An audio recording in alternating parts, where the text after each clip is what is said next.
Sino bang pinakamatutuwa sa pagmamahalan ng mga magkakapatid, kundi ang mga magulang, di ba?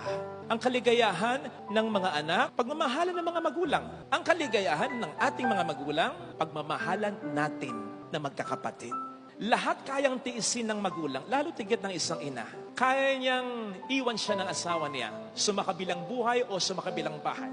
Ang hindi niya makakaya, yung thought na nag-aaway-away ang mga anak niya. Ang dami ko nang napuntahang mga matatanda na, basta lalo na mga nanay on their deathbed. Unti-unti mawawala yung mga panalangin, yung mga hindi ganong importante. Hanggang sa huli, mawawala yung panalangin, sana gumaling pa ako. Pero ang hindi mawawalang panalangin, Panginoon, gabayan mo ang mga anak ko. Magkasundo sana ang mga anak. Kasi ang magulang, lalo tigit ang isang nanay, bakit siya natatakot mamatay? Kasi alam niyang walang ibang pinakamakapagmamahal sa anak niya, kundi siya lang. Swerte kung yung anak niya makakatagpo ng mabuting asawa o may bahay. Pero hindi mo kadugo yan eh. Kaya napakapalad ng ina at mamamatay siya ng payapa kung alam niya nagmamahal at nagmamalasakitan ang mga anak niya.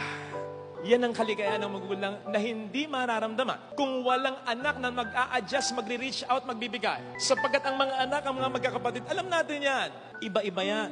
Kaya sigurado, may away. Iba-iba ng pananaw. Pero maiiwasan ng maraming away. Kung mag-away man, madaling magkakabati. Kung ang pairali nila, hindi ang kanilang pananaw, kundi ang pananaw ng kanilang mga magulang, lalo tigit ang pananaw ng kanilang inay. Sapagkat sa different mga pananaw na yan, simple lang ang pananaw ng isang inay.